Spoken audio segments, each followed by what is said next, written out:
good evening. So, kadarating ko lang galing sa work at gusto ko lang kayong i-tour sa aking bagong boarding house. Ayan nga guys, tayo ay nasa front door ngayon. So, pagpasok natin ng pinto, ito ang ating toilet. Ayan. Ito ang toilet natin. So, magkabukod siya. Ayan, may salamin, may sink. Ayan ang toilet natin.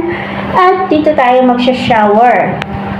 So, yun ay patungan lang ng ating mga shampoo, gano'n. So, ito naman ang ating kitchen. So, dito namin ilalagay yung ref. Kasi nasa salas yung ref niya.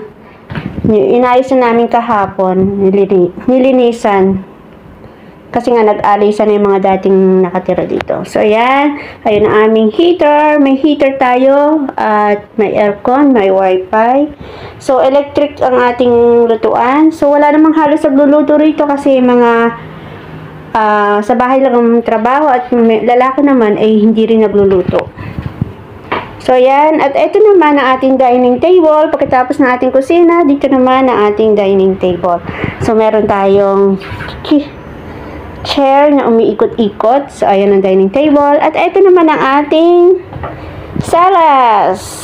Ayan. Salas, tanggapan ng bisita. Pero hindi pwedeng marami lagi bisita. Ganun ano. So, dito kami nagsasampay hanggang sa labas, dun sa balcony. May sampayan doon.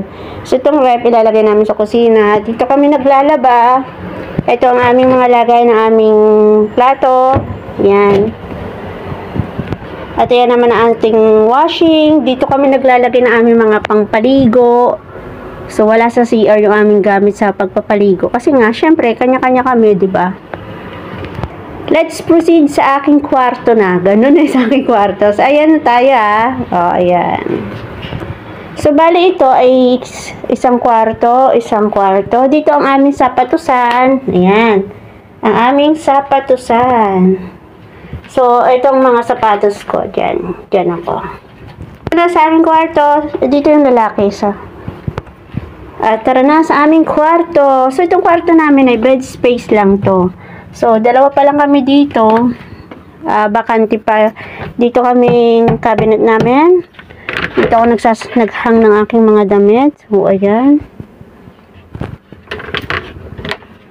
At meron pa rin ako dyan. Ito ang aking marumihan. So, ayan. Kay Sis Myra. Bakante yung taas. Bakante rin yung taas. At dito naman yung aking bed. Jora! So, ito ang aking bed. Oh, may pantulog. So, yan na.